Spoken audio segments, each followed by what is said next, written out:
दोस्तों नमस्कार, मैं हूं Vinita Yadav. Social media platform जिस पर आप लोग हर वो खबर ढूंढने की कोशिश करते हैं जो कि टीवी चैनल पर आपको नहीं दिखती। हालांकि इस बार के लोकसभा चुनाव के बाद थोड़ी तस्वीर आपको अलग दिखने लगी होगी, लेकिन अभी भी ये खतरा बना हुआ है, हटा नहीं है। सोशल मीडिया प्लेटफॉर्म पर सरकार लगाम लगाएगी, उसको लेकर के बिल जो तैयार किया गया था, जिसकी तैयारी पिछली बार से चल रही थी, जब इस सरकार के अंक गणित जो है वापस सत्ता में आने के कमजोर हुए, उससे पहले से जो तैयारी चल रही थी, उसी के माइंडसेट के साथ में, मैं ये स्पेसिफिकली बोल रही हूँ, उसी जहन के साथ में इन्होंने एक बिल की तैयारी की थी, बिल बनाने की। अब वो जो बिल है, वो प्रस्ताव जो है वो लेकर के जाएंगे शीतकालीन सत्र में, यानी संसद में पहुंचेगा सोशल मीडिया कंटेंट पर कंट्रोल करने का प्रस्ताव। और ये बिल बनाने की जो तैयारी होगी इस पर, इसमें कई सारी खास बातें सामने आने वाली हैं। इसमें कई ऐसी बातें हैं जो कि ध्यान देने वाली होंगी, जो कि सोशल मीडिया को कंट्रोल करने के लिए है। लेकिन जो चुनाव से पहले सोचा था और जो अब चुनाव के बाद है, दोनों चीजों में दिन रात का फर्क आ चुका है। देखना और समझना ये होगा कि क्या अब सोशल मीडिया पर कंट्रोल करने के लिए जिस तरह से सरकार ने जिस जहन से तैयारी की थी चुनाव से पहले, और चुनाव के दौरान जो उनका ग्राफ गिरा है, उसके बाद इस प्रस्ताव में क्या वो बदलाव करेगी और क्या करने वाली है।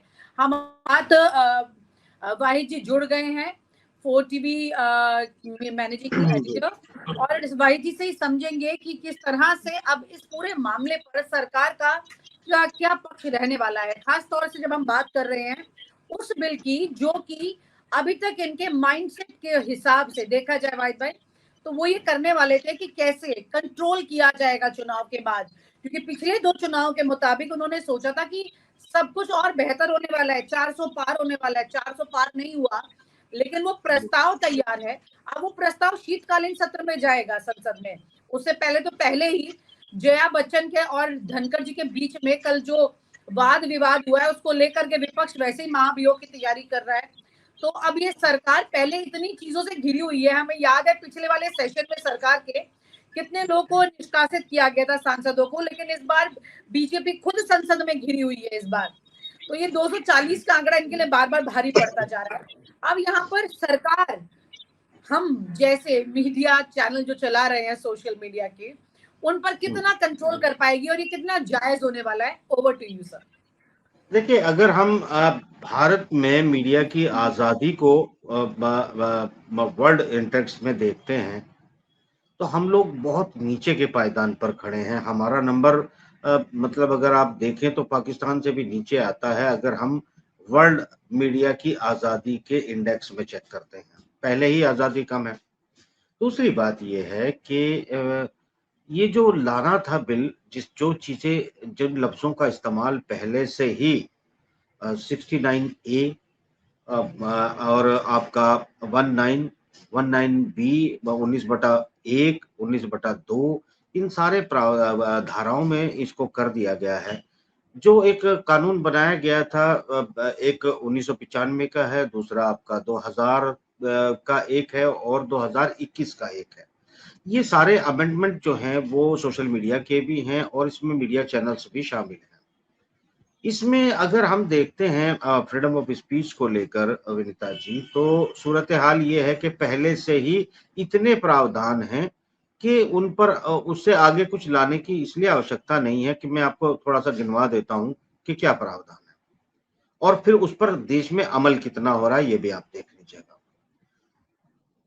जिन्हें गोदी मीडिया कहा जाता है, वो रोज हिंदू मुस्लिम सेंटिमेंट को लेकर बैठते हैं, भड़काऊ बात करते हैं, भड़काऊ तंज किए जाते हैं और बाकायदा ये आपका कंट्रोल्ड है, ये आपका कानून इनलिखित है। मिनिस्ट्री ऑफ इंफॉर्मेशन ब्रॉडकास्टिंग के साइट पर आप जाकर चेक कर सकते हैं, इस अधिनियम को भी चेक कर सकते हैं, 69A को भी चेक कर सकते हैं। और आप जो कानून जो है 19/1 19/2, इन तमाम चीजों को आप देख सकते हैं जिनमें चर्चा क्या की गई है। देखिए, इनमें चर्चा बड़ी सीधी ये है कि अगर कोई भी चैनल सोशल मीडिया या कोई इंडिविजुअल अभिव्यक्ति अगर करना चाहता है, तो उसमें आप नेशन के खिलाफ ऐसी कोई बात नहीं बोल सकते जिसे देश को और देश की संप्रभुता को कोई खतरा हो या नुकसान पहुंचता हो, या देश का कोई भारी आर्थिक नुकसान हो सकता हो, देश का, किसी व्यक्ति का नहीं, किसी एक दुकानदार या एक इंडस्ट्रियलिस्ट का नहीं, देश का नुकसान होता हो। तीसरे पॉइंट पर अगर आप आते हैं तो उसमें जो सबसे लार्जेस्ट है, दो चीजें इसमें इंक्लूड है, वो ये है कि आप अगर सद्भावनाओं को भड़काने का काम करते हो तो आप वायलेशन कर रहे हो। अगर आप देश के अंदर दंगा भड़काने जैसी स्थिति की बातें कर रहे हो, यानी आप धार्मिक उन्माद फैलाने का काम कर रहे हो, तो ये कानून का वायलेशन कर रहे हो। अगर आप कोई ऐसी सामग्री पेश कर रहे हो जिसके तथ्य आपके पास नहीं है, तो इसका मतलब आप जो है, आपको उसके लिए आपको कोर्ट में ले जाया जा सकता है। पहले आप हमारे लिए बेसिकली एक प्रेस काउंसिल ऑफ इंडिया है, किसी भी पत्रकार की किसी भी मुद्दे को हम जो है उसमें रख सकते हैं। और दूसरी बात, सरकार की तरफ से भी ये संहिता बनाने का काम, यानी जो पत्रकारिता या जर्नलिज्म, चाहे वो सोशल मीडिया पे है, टीवी चैनल पे है, हालांकि वो अखबार के लिए गठित की गई थी, मगर वो सारी गाइडलाइन तय करते हैं और उस गाइडलाइन को लोग फॉलो करते हैं। फॉलो करवाने का काम सरकार का है। क्या सरकार विनीता जी फॉलो करवा रही है? दूसरी बात एक और इसमें इंपॉर्टेंट है कि आप फौज के खिलाफ इस तरह का कोई खुलासा नहीं कर सकते जिससे देश का नुकसान होता हो। वो उसी में लार्जेस्ट, अगर हम उसको पढ़ते हैं जाके आर्टिकल को, तो हमें मिल जाता है वो सेक्शन भी कि हम फौज के खिलाफ भी उतना ही बोल सकते हैं जिससे देश का नुकसान ना होता हो, हमारी सुरक्षा को खतरा ना हो। एक और उसमें कानून है कि विदेश नीति, यानी विदेशों में जो भारत के मित्र देश हैं, ऐसे देशों के खिलाफ जो है आप ऐसी कोई टिप्पणी या ऐसी बात या ऐसी खबर नहीं चला सकते जिससे रिश्ते खराब हो सकते हो। तो इतने सारे कानून पहले से मौजूद है कि आप जो है उन्माद नहीं फैला सकते, झूठी खबरें नहीं चला सकते, आप फौज के खिलाफ लेकिन भाई एक एक जो जो पॉइंटर्स इसमें निकल के आ रहे हैं कि डीएम के पास लगातार ये जो सरकार है ना कहीं से बार बार डीएम को बहुत शक्तिशाली बनाने की कोशिश कर रही है। हर चीज की पावर डीएम के पास, हालांकि डीएम पहले से ही बहुत शक्तिशाली है और कितना होगा ये समझ में नहीं आ रहा। लेकिन हाँ ये है कि कॉन्स्टिट्यूशन से भी ऊपर कुछ चीजें चली जाती हैं। जो लोकतंत्र का चौथा स्तंभ है जिसे मजबूत रहना चाहिए, उस वाली कंडीशन में भी डीएम को इतनी परमिशन इसमें मिल सकती है कि अगर उसे आपके कंटेंट से कोई भी आपत्ति है तो उसे किसी को कोई जवाब देने ही नहीं देनी, हमें वो कुछ नहीं बताएंगे, पूरा इलेक्ट्रॉनिक सामान ले जा सकते हैं और आपको सीधा आप पर जांच बैठा सकते हैं, आपको अरेस्ट कर सकते हैं। आपको लग रहा है कि ये मंशा इस सरकार की अब चालू है या इसमें बदलाव होंगे इस प्रस्ताव में? मंशा पर बात, बिल तो मैंने कहा जो कानून वो लाएंगे ना जिन मुद्दों पर, वो मंशा पर ही बात करनी है कि असल में वो चाहते क्या है। सवाल ये है कि अगर हम डिस्ट्रिक्ट मजिस्ट्रेट की बात करें, अगर हम डीएम की बात करते हैं, तो उसमें क्या होता है, आज भी जब आपका कोई अखबार होता है, मैगजीन होती है, या फिर आप कोई भी लीगल प्रावधान खबरों में करते हैं, तो फिर आपको अपने डिस्ट्रिक्ट मतलब हेडक्वार्टर में, डीएम में आपका एक इंफॉर्मेशन कार्यालय होता है जो डीएम के अधीन होता है। वहां आपको जाकर डिक्लेरेशन देना होता है। डिक्लेरेशन के साथ आपको अपने मैगजीन, अखबार, रिसाले की कॉपी जमा करनी होती है। आप बाकायदा रिपोर्ट करते रहते हैं और डीएम आपसे, मतलब वो डिपार्टमेंट आपको आपके दफ्तर आकर भी बात कर लेते हैं और आपको भी वहां से पहले से ही कनेक्टिविटी है। तो यानी आपको पहले से डीएम तो ऑलरेडी इसमें इन्वॉल्व है। मगर अब ये चाहते क्या है? दरअसल इस देश में मोदी जी चाह रहे थे सीओ कल्चर लाना, यानी आप छोड़ दीजिएगा उनका नाम, आप डीएम रखें, मजिस्ट्रेट रखें, कुछ नहीं रखें, मतलब इच्छा स्पष्ट रूप से मोदी जी की यह थी कि मोदी जी इस देश के मालिक हैं और उन्होंने अलग अलग सीट पर सीओ अपॉइंट कर रखे हैं।